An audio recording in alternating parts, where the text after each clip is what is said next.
बिस्मिल्लाहिर्रहमानिर्रहीम। मोहतरम नाज़रीन, अस्सलाम वालेकुम। आप वसल्लम को अल्लाह की तरफ से हुक्म हुआ कि ख़ानदान वालों के इनकार से मायूस ना हो। मक्का के आसपास भी लोग रहते हैं, उनके पास जाएं और दीन की दावत दें। और इसी तरह हमने तुम पर अरबी ज़ुबान में कुरान नाजिल किया ताकि तुम गुमराहों को खौफ दिलाओ। यानी ए पैगंबर, अब आप शहर मक्का के आसपास रहने वालों को अल्लाह का पैगाम पहुँचाएँ। चुनांचे पैगाम मिलते ही आप ताइफ तशरीफ़ ले गए। वहाँ सकीफ़ के ज़िम्मेदार लोगों से मुलाकात की और दीन हक़ की दावत दी। ताइफ में भी आप सल्लल्लाहु के मुखालिफिन थे। वो नहीं चाहते थे कि आप सल्लल्लाहु वहाँ दीन की बातें बताएं। उन्होंने वहाँ के औबाश और आवारा लड़कों को वरगला के बेहूदगी से पेश आईं। चुनांचे शरीर लड़कों ने आप सल्लल्लाहु के जिस्म अतहर को मार मार कर लहू लहान कर दिया। आप सल्लल्लाहु के हमरा हज़रत ज़ैद रज़ियल्लाहु तआला अन्हु भी थे। उन्होंने अर्ज़ किया कि या रसूलल्लाह, इन लोगों के लिए बद्दुआ कीजिए ताकि अल्लाह उन पर अपना गज़ब नाजिल करे, वो तबाह हो जाए। उसी वक्त एक फरिश्ता हाजिर हुआ और कहने लगा कि आप सल्लल्लाहु हुक्म दे तो मैं दोनों पहाड़ों को जो मक्का और ताइफ के दरमियान हैं मिला दूं, ताकि ये नाफरमान पिस कर रह जाएं।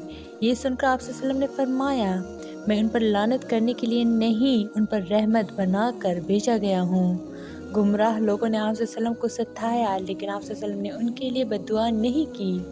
दुआ फरमाई, ए अल्लाह, मेरी कौम के लोगों को हिदायत दे, क्योंकि ये नादान है। जब कुफार मक्का ने ईमान वालों का जीना दो भर कर दिया तो हुजूर सल्लल्लाहु अलैहि वसल्लम ने अपने साथियों से फरमाया, हबशा चले जाओ, वहाँ का बादशाह इंसाफ पसंद है। वो किसी पर जुल्म नहीं करता, ना जुल्म पसंद करता है। इस सरजमीन पर उस वक्त तक रहो जब तक अल्लाह तुम्हारी मुसीबत रफ़ा करने की कोई सूरत पैदा ना कर दें। अल्लाह के नबी सल्लल्लाहु के मशवरे पर 15 आदमी हबशा पहुँच गए। यहाँ तक कि कुल तादाद 83 मर्द और 18 औरतों तक पहुँच गई। कुफार कुरैश खामोश ना रहे। कुरैश ने फैसला किया कि मुसलमानों को हबशा से निकलवा दिया जाए। चुनांचे उस मकसद को पूरा करने के लिए एक वफ्द शिकायत लेकर हबशा पहुँचा और शाह नजाशी से मिला। वफ्द ने शाह से कहा कि बागियों को हमारे हवाले कर दे ताकि हम उन्हें सज़ा दे सकें। शाह ने उनसे पूछा कि उनका क्या कसूर है। कुफार ने बताया कि उन्होंने बाप दादा के मज़हब को छोड़कर नया मज़हब अपनाया है। ये सबसे बड़ा जुर्म है। शाह नजाशी ने मुसलमानों को दरबार में हाजिर किया, हकीकत हाल तफसील से पूछा। मुसलमानों की तरफ से हज़रत जाफ़र तैयार रज़ियल्लाहु तआला अन्हु ने फरमाया, हम सब गुनाहों में मुब्तला हो चुके थे। ज़मीन और आसमान के पैदा करने वाले खुदा को छोड़कर बेशुमार खुदा बना रखे थे, यानी बुतों की पूजा करते थे। पड़ोसियों पर जुल्म करते थे, जो ताकतवर थे कमज़ोरों पर जुल्म ढाते थे और उन्हें खौफज़दा करते थे, लूट मार करते थे। यहाँ तक कि हम में एक शख्स पैदा हुआ जिसकी गवाही दोस्त और दुश्मन सभी देते हैं। कौम ने उसको मोहम्मदुल अमीन का लक़ब दिया। उसने हमको हक़ की तरफ बुलाया, तौहीद का सबक सिखाया। उसने हमें सच बोलने, पड़ोसी और कमज़ोरों के साथ हुस्न सलूक से पेश आने के लिए कहा। कदर करने को जुर्म ठहराया। झूठ बोलने और यतीम का माल खाने के अज़ाब से डराया। नमाज कायम करने, ज़कात देने की नसीहत की। उनकी सच्चाई पर हम सब ईमान ले आए और तमाम बुरे कामों को छोड़ दिया जिस पर हमारी कौम हमारी जान की दुश्मन बन गई।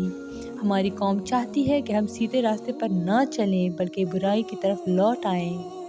शाह नजाशी ने हज़रत जाफ़र तैयार रज़ियल्लाहु तआला अन्हु की सदाकत भरी तकरीर सुनकर उनको और उनके साथियों को दुश्मन के हवाले करने से इनकार कर दिया और कहा, अल्लाह ताला का जो कलाम तुम्हारे पैगंबर पर नाजिल हुआ है उसका कुछ हिस्सा सुनाओ।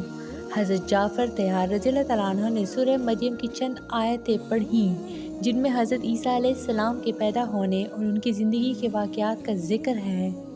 इन आयतों को सुनकर शाह नजाशी बेहद मुतासिर हुआ और रो पड़ा और कहने लगा, खुदा की कसम, ये कलाम सच्चा है।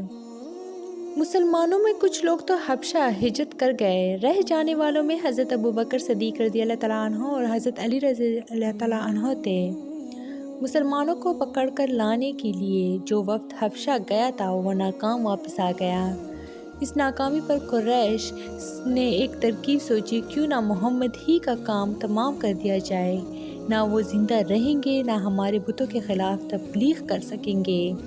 آپس میں صلاح مشورے ہوئے، یہ طے پایا کہ اس کام کے لیے ہر قبیلے کو شریک کیا جائے تاکہ کوئی قبیلہ کسی سے بدلہ نہ لے سکے۔